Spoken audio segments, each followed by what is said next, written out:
Okay, I'm President with American Outdoor News, and there were hunters, there were mountain men, and still was. So thanks for taking the time to speak to us today. Hey man, this is going to be fun. So, let me ask you something. You are more of a primitive hunter. Yeah, pretty much. Okay, so what makes one sit down and say, hey, I want to hunt with a low gun? Yeah. How do you do that? Well, you know, my whole life I've been drawn to hunting, not because I want to kill stuff. And, you know, I've always enjoyed the hunt and the excitement of closing the distance and tricking my quarry, you know. But I've hunted so much throughout my life, and I know a lot of seasoned hunters, you know, feel that way, that there comes a point where you're not getting the thrill out of it, like you maybe first get the shot, you're, you know, your first roll the 22, you know. And yeah. You migrate into, okay, I'm going to use a bow. Me, I found that primitive hunting, ever since I was a kid, I was throwing spears and low gun stuff. I just love the challenge of trying to get in close, you know, sometimes so close you can smell the breath. And that just gives me a lot more fulfillment when I'm in the field trying to, you know, be successful with my spear and my low gun. And recently, because I have my own company where I build spears and I build really good low guns, you know, it's fun because I'm building them and I'm testing new low guns, darts, or I've got my new spear. I just came out with one that has fins on the back like an arrow. So, you know, it's exciting. It's all part of it. It's like deer hunting. Yeah, that's fun to deer hunt, but then when you have your own food plots or you have your own farm, you're aging your deer, you're trying to manage them. The same way with my hunting. I'd like to be part of it, everywhere from getting it, making my load out, and eventually the hunts and my spears. And, you know, that's just part of it. It brings a lot of excitement to me. So I saw you hunting monkeys with the low gun. Yeah. What was the distance and what kind of lung capacity and accuracy do you need to actually hit your well? Yeah, well, you want to be accurate. I've done it in Africa before where I used poison, which, you know, smashes it where you can. What you're talking about, we saw that on YouTube, possibly on television. Those have to be lung hits. Yeah. And so you wait for that monkey to give up the shot, you know, but they're quick. And a blow dart only travels about 100 to 3 feet per second if you get a good fast blow with it, you know. Yeah. But, you know, so they're relatively quick enough to get out of the way unless you let them get really close. Yeah. So I set up my baits so that the monkeys were in there at about 5 to 9 yards, somewhere in there. That's still a distance for the low gun. Yeah, but if I've got a rest and I'm on them and they show me the heart and lung area, pretty much they're going to get it. And, you know, I use good little darts. I make a 3-blade now. It's thin. It's called a red tail. I sell them on the website, slockmaster.com. They're injection molded and sharpened as a razor, and I can kill any big game animal with them. A monkey or a baboon doesn't have a chance. So what's the biggest game you can shoot with a low gun? Oh, well, I've killed black bears. Low gun? Oh, yeah. Holy shit. You can watch it on YouTube. You know. Yeah. This year I killed a really nice stag in New Zealand.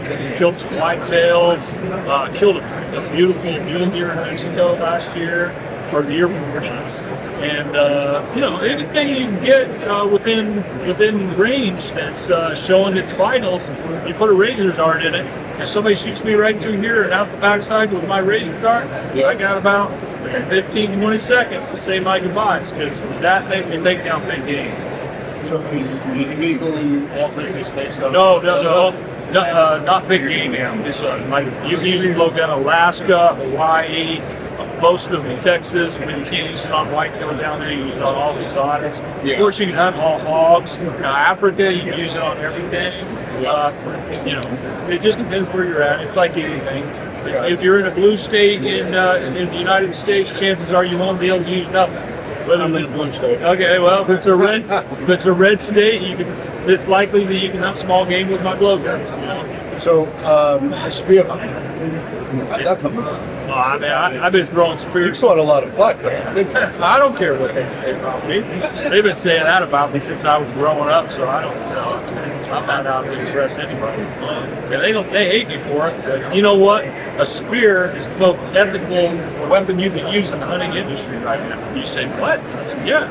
You know, people, if you shoot, they got rifles now, obviously. The guys are shooting elk in 1,400 yards. You know, they're shooting them a mile away. Yep. But, you know, ethics is not just about how well you can kill and how quick you can drop your game, but it's about, are we giving the animal a fair chance?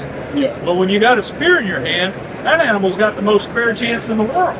He's going to use all 5 of his senses and probably the 6th sense to get away. And trust me, they have a 6th sense. Yeah. Oddad are the prime example of it. That you can have the wind perfect, everything in your favor. You can be hidden completely in the dark, and they'll get into about 6-7 yards, and sometimes they won't get another inch closer, but they know. And I don't know how they figure it out. Big whitetails are the same way.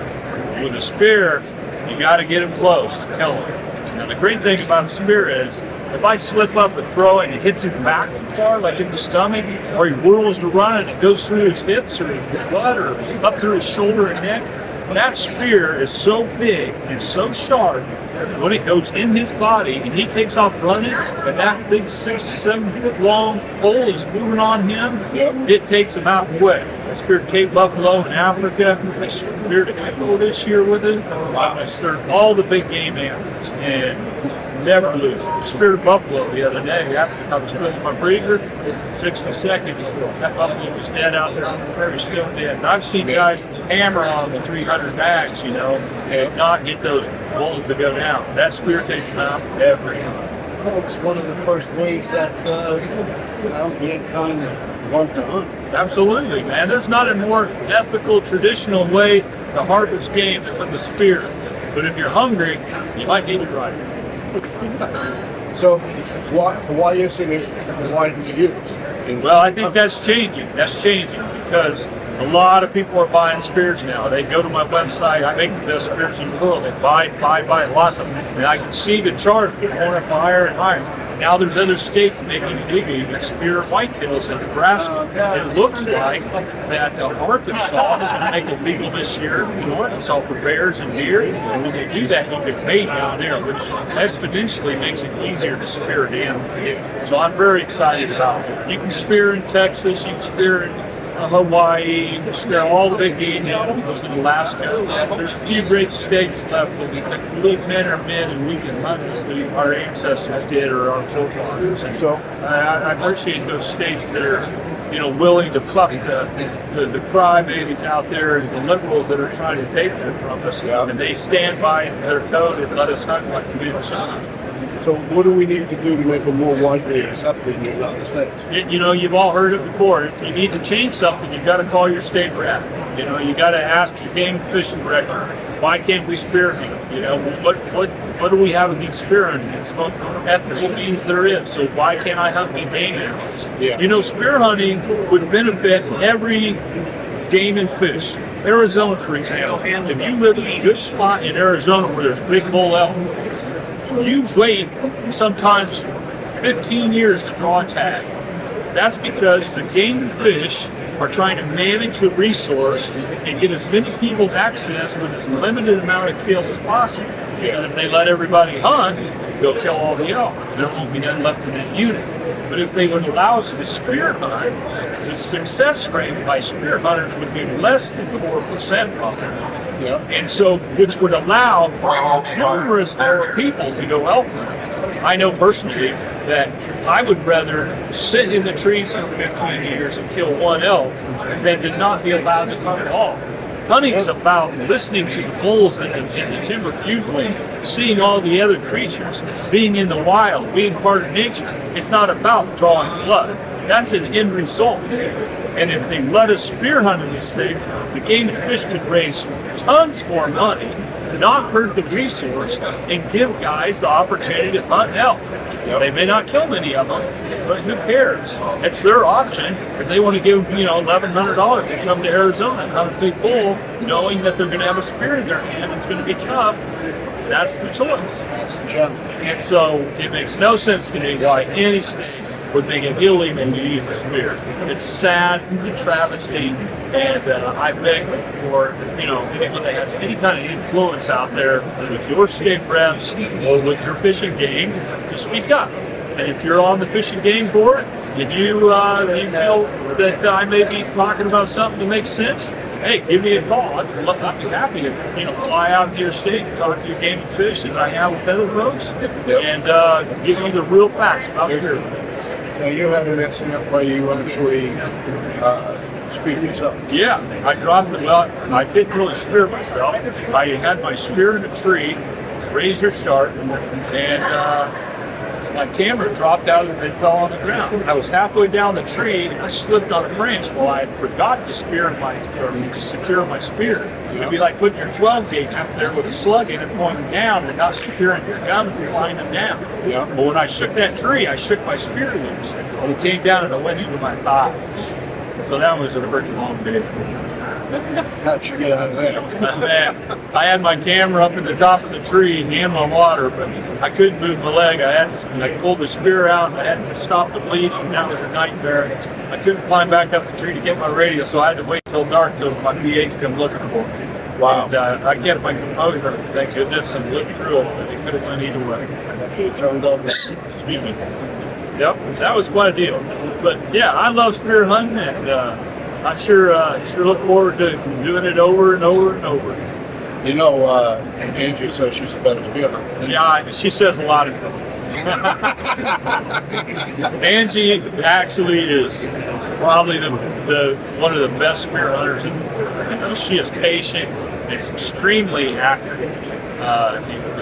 When you put patience and accuracy together, she never drops a spear unless it's right, and never seen her lose an animal. She spears them, kills them outright, and they usually die fast, but she's involved. She's a killer. She's a little mouthy, but other than that, she's pretty good. She backs it up. Yes, she does. So what's next? Well, I'm not spear hunting, but I'm going to try to kill my first desert big belt for next week when I'm going down to Sonora, Mexico. It's a little dangerous down there, but I'm looking for a good hunt. Do some predator calling with my Fox Pro, and you never know what's going to happen when you're in Mexico. Yeah, that's a fact. There might be by the cartel. Well, there might be some stuff down there. You go to Mexico, you leave it in Mexico. You don't know what's going to happen. Yep. All right, well, I appreciate your time. Hey, man, you're doing a good job. Thanks again. Great magazine. Man, proud of you. That's fantastic. Soul-handedly did that yourself. That's fantastic. Keep up the good work. Good for America, good for the hunter. Absolutely. All right.